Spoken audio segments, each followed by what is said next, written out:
महाभारत का युद्ध अपने चरम पर था। दिन प्रतिदिन हजारों की संख्या में सैनिक मारे जा रहे थे। युद्ध की भूमि वीरों के रक्त से लाल हो चुकी थी। और तब वो दिन आया जो इस युद्ध को उसके निर्णायक मोड़ पर ले जाने वाला था। महाभारत युद्ध का 18वां दिन, जब कर्ण और अर्जुन के बीच घनघोर युद्ध होने वाला था। वो युद्ध जिसकी प्रतीक्षा महाभारत की युद्ध भूमि कब से कर रही थी।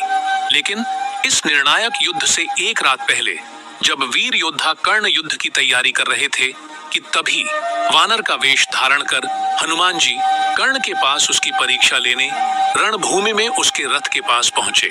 मित्रों, आज की इस वीडियो में हम आपको बताएंगे कि आखिर हनुमान जी को कर्ण के पास उसकी परीक्षा लेने रणभूमि में क्यों जाना पड़ा।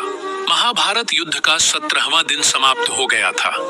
अर्जुन और कर्ण के बीच घनघोर युद्ध हुआ, जिसमें कर्ण ने अर्जुन को जीवन दान दिया। कर्ण के पराक्रम को देख हनुमान जी, जो अर्जुन के रथ पर स्वयं ध्वज के रूप में विराजमान थे, बहुत प्रसन्न हुए।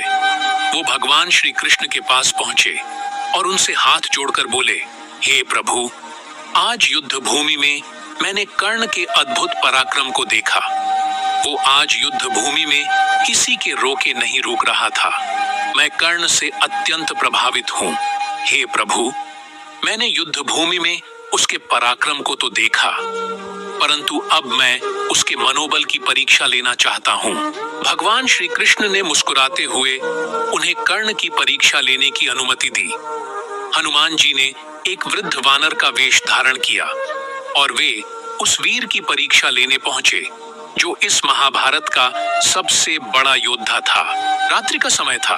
उस रात आकाश में चंद्रमा भी मौन था, मानो वो भी कल होने वाले युद्ध की प्रतीक्षा कर रहा था। कर्ण रथ के पास खड़ा अपने अस्त्रों को देख रहा था।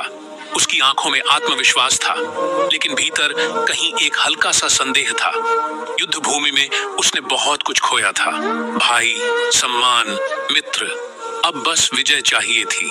उसी समय एक वृद्ध वानर सामान्य लेकिन तेजस्वी स्वरूप में वहां आ पहुंचे। शरीर पर धूल थी, आंखों में चमक और हाथ में एक साधारण लकड़ी की लाठी। वो बोले, वीर योद्धा, क्या तुम ही कर्ण हो? दानवीर कर्ण ने सर झुकाया। हाँ वृद्ध, मैं ही कर्ण हूँ, बताइए क्या सेवा करूं? वानर मुस्कुराए, सेवा की नहीं, परीक्षा की घड़ी आई है। कल तुम अर्जुन से अपना निर्णायक युद्ध करोगे, पर मैं देखना चाहता हूँ कि तुम सच्चे वीर हो भी या नहीं। यह सुन कर्ण चौंक गया। उसने वृद्ध वानर से पूछा, परीक्षा, वो भी इस क्षण? वानर बोले, हाँ, वीर वही जो हर घड़ी तैयार हो।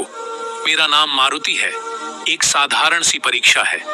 मेरी यह वृद्ध काया थक गई है। जरा अपना रथ भूमि पर बैठा दो और मैं इस रथ के चक्के पर बैठकर विश्राम करूंगा। कर्ण को बात सरल लगी।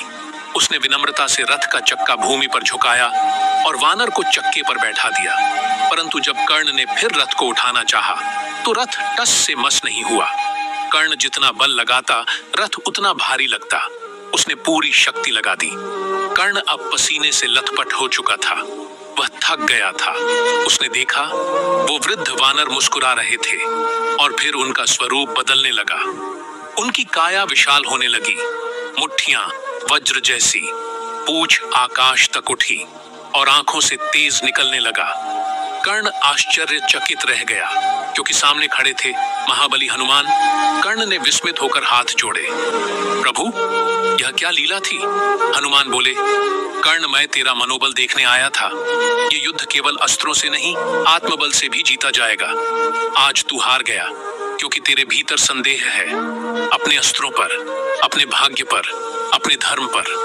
कर्ण ने सिर झुकाया, लेकिन मैं तो सदा धर्म के लिए लड़ा। फिर भी मेरी निष्ठा पर प्रश्न क्यों? हनुमान का स्वर गंभीर हुआ।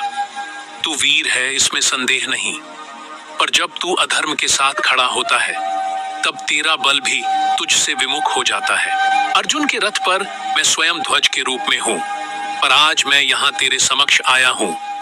मैंने आज रणभूमि में तेरा पराक्रम देखा। तू महावीर है, तू योग्य है। अगर तू अपने संदेह को त्याग दे। कर्ण की आंखों से आंसू निकल पड़े। उसने करुणा भरे स्वर में पूछा, हे भगवान, क्या कोई उपाय है कि मैं कल के युद्ध में धर्मपूर्वक युद्ध कर सकूं? हनुमान जी ने उत्तर दिया, तू बस सत्य के साथ खड़ा हो जा। युद्ध तुझे चुन चुका है। अब तुझे यह सिद्ध करना है कि वीरता, दान और धर्म तीनों एक योद्धा में साथ हो सकते हैं। इतना कहकर हनुमान अदृश्य हो गए, परंतु कर्ण के भीतर कुछ बदल चुका था। उसका सिर ऊंचा था, आंखों में संदेह नहीं बल्कि एक अद्भुत शांति थी। अगली सुबह जब कर्ण और अर्जुन आमने सामने आए तो कर्ण शांत था। उसकी आंखों में कोई घृणा नहीं थी, केवल वीरता की ज्योति थी। वह जानता था कि परिणाम जो भी हो, अब वह सच्चे धर्म से लड़ेगा।